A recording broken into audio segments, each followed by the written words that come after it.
এই যে সয় সম্পত্তি, পুকুর, দোকান সবকিছুর মালিক তো ভবিষ্যতে আমি। কারণ আপনার তো ছেলে মেয়ে নাই, একটা মাত্র মেয়ে, তার জামাই আমি, তাই ভবিষ্যতে আমি মালিক না? হিসাবে তো তাই আসে। দেখেন আব্বা, আমার কপালটা দেখে, কি কপাল নিয়ে আমি জন্মাইছি, রাজ্য সহ রাজকন্যা। তোমার বিয়া শুনলাম, তোমার মায়া নাকি বিয়া দিছ, অথচ একটা আওয়াজই পেলাম না। চাচা হয়েছে কি, ওই হঠাৎ করে বিয়াটা হয়ে গেছে তো, কাউরে কোনো কিছু করার সময় পাই না। আরে মিয়া, তুমি কারে কি বুঝাও? আমার বলত পাইছো নাকি? কেন যে তুমি তরি গড়ি কইরা তোমার মায়াটা বিয়া দিতেছো, মনে করছো আমি কিচ্ছু বুঝি না? না না চাচা, আপনি ভুল বুঝতেছেন। আচ্ছা ঠিক আছে চাচা, এই বিষয়ে আপনি পরে কথা কমুন আপনার সাথে। এই যে দুনিয়াটা দেখতেছো না, এই দুনিয়াতে তোমার থেকে আমি 2 দিন আগে হইলো জন্ম নিচ্ছি। আর এই যে দুনিয়াতে আইছি, আসার পর তোমার থেকে 2টা ভাতও বেশি খাইছি, বুঝছো?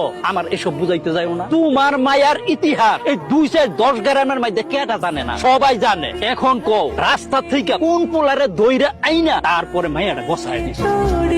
Nice to meet you. এই যে রাস্তার পোলাটা, আপনি না মিয়া, এর লগে মনে হয় মায়া বিয়া দিছে। আমার গালে থাপ্পড় দেওয়ার মতো সাহস হইলো? এটা কেসে? ও তো আমার মেয়ের জামাই। তোমার মায়ের জামাই, এমনি সাহস হইলো আমার এই গালটার মধ্যে থাপ্পড় দেওয়া? কপাল তো আপনার বাইসে গেছে, চুলদারি সাদা দিকে থাপ্পড় রূপে দিয়ে চালাই দিছি। যদি রে চুলদারি কালো হইতো রে কাকা, লাঠি দিয়ে পুকুরে ফালাই দিতাম। চিনেন আপনি আমার বেদবি গুলো আমি সহ্যই করি না। ওই যে আব্বা বেদবি করছিল, ভিক্ষু 5 টাকা ভিক্ষা দিমু, 10 টাকা চাই ছিল, থাড়া মারছিস তোর শালা বুই রে। তোমার এই মায়ের জামাই কি কো? আরে ও তো কিছু কয় না, ওর ঘরে একটা বদজিন আছে। এই টাউট বটটা দেখলে জিন এরকম করে চাইপা ধরে সবারে, বুঝছেন? আপনার তো ভাগ্য ভালো যে আপনারা থাপ্পড় মারছে, মাটিতে পুঁতে ফেলে নাই। কি আমার ছোট লোক মনে হয় নাকি গরিব মানে গরিব পোলা পাই? পোল্ট্রি দিছেন কি লিগে? আমার পোল্ট্রি মাংস কি লেগে দিছেন আমারে? এটা পোল্ট্রি না তো, এটা কক মুরগি। ওই একই তো কথা, একই কথা। কক আর পোল্ট্রি, আমি কি কক খাই? আমরা জিজ্ঞাসেন জামাই কি মুরগি খাবা? আরে তোমার সমস্যা কি? জামাইয়ের খেদমত করতে পারলে না, তাহলে বিয়েতে রাজি হইছে কি লিগে? তোমার জামাই কি খায় না খায় এগুলো তুমি জানবা না? বেনসন সিগারেট আর দেশি মুরগি ছাড়া আমি খাই না, এটা মনে রাখবা কইলাম।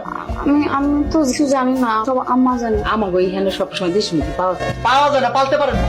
বিবাহযোগ্য মেয়ে আছে বাড়িতে, যে কোনো সময় বিয়ে হয়ে যেতে পারে। জামাই থাকবো, জামাইরে খাওয়াবেন দেশি মুরগি দিয়ে, পালেন না কি লিগে? আম্মা তো মুরগি পালতো বিয়ের দিন থেকে এই যে কালকে পর্যন্ত সব মুরগি তো আপনারই খাওয়াইছে, আজকে শেষ হয়ে গেছে মুরগি। মুখে মুখে তর্ক করবা না ময়না বেগম, বেদবি করলাম, আমার একদম পছন্দ না। বাজারে যায় যে অর্ধেক পথ পৌঁছে চলে আইছে, সে কি খবর লাগবে না? বাজার করবো না, জামাই লেগে কই গেছে সে? কই বাবাজি, আজকের মতো কষ্ট করে একটু খাও, কাকে তোমার দেশি মুরগি ভুনা করে তুমি। তাইলে আজকে খাইলামই না, কালকেই খাবো। এই কি হয়েছে? এত চিৎকার চেঁচামেচি কিসের? কি সমস্যা? সমস্যা আমার মধ্যে না, সমস্যা আপনাদের ফ্যামিলি। একটা জামাই কি খাইবো না খাইবো তার তো কোনো খেয়াল নাই, কোনো ইজ্জতি নাই। এই যে আমি খাইলাম না, রাত করলাম, আমার রাত ভাঙা আপনারা সবাই। আম্মা আমি কি করবো আম্মা? ইয়ার করবি, হেডি করে নাচ, লগে গানও গা, তোর মারও নাচতে বল। তুমি সিরিয়াস মুহূর্তে কি আর কি মারতেছো এখানে? তুই বই রেছিস, তারপর জামার কাছে যা, জামাই লোকে ডাল মিলে জামাই ডাল খাইলাম না তুমি বাড়ির ভাত। যে বাড়িতে আমার স্বামীর কোনো মর্যাদা নাই, সেই বাড়ির ভাত আমিও খাইতে চাই না। আমি কালকে আমার স্বামীর লগে আমার স্বামীর বাড়িতে চলে যাবো। আমি যে বাড়িতে থাকুক না, চলে যাবো। তোমার এই সিদ্ধান্ত নিতে কে কইছে? কে দিল? সাহস দিছে কে তোমার? আমি কি সিরিয়াসলি বলছি নাকি? আমি তো খালি আব্বা আম্মার এই কথাটা বললাম, কারণ আব্বা আম্মার কাছে আমার স্বামীর গুরুত্ব একটু বাড়বে।